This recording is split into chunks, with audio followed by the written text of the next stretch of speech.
more the Democratic primary unfolds, or one could say unravels, the more it becomes evident that any place you have a basically all-white electorate, Bernie Sanders wins. He's won in Vermont and Oklahoma and Colorado and a host of states, Maine, Kansas, where there is no significant black vote, where essentially it's an all-white electorate. And the conclusion is that the only thing that is separating Hillary Clinton from a defeat is the African-American vote. Not the Latino vote, but the African-American vote. And only in states with a significant black population, in the Deep South and coming up in the northeastern states, is Hillary able to defeat Sanders.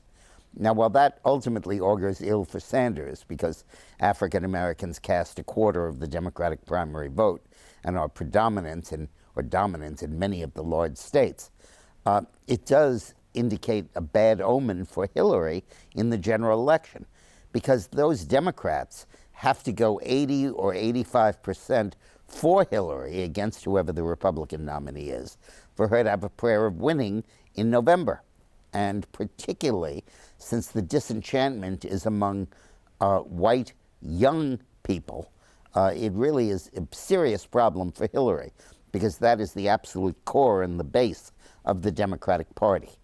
And they're exercising their dislike of her in primary after primary after primary after primary. And as Bernie vigorously contests these primaries with such excellent debate performances as the one he did on Sunday night, I think this is becoming more and more difficult for Hillary Clinton. So she's probably going to win the nomination, but she's going to face a tough fight, probably a losing one, in November, unless the FBI recommends an indictment. And if they do, whether she's indicted or not, there's going to be a massive public backlash against Hillary. And at that point, Sanders could benefit as long as he's alive and running.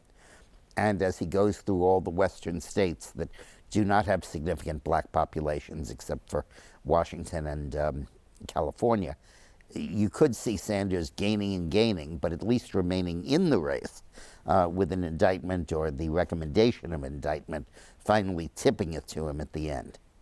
Thanks for watching. And by the way, listen to my podcast.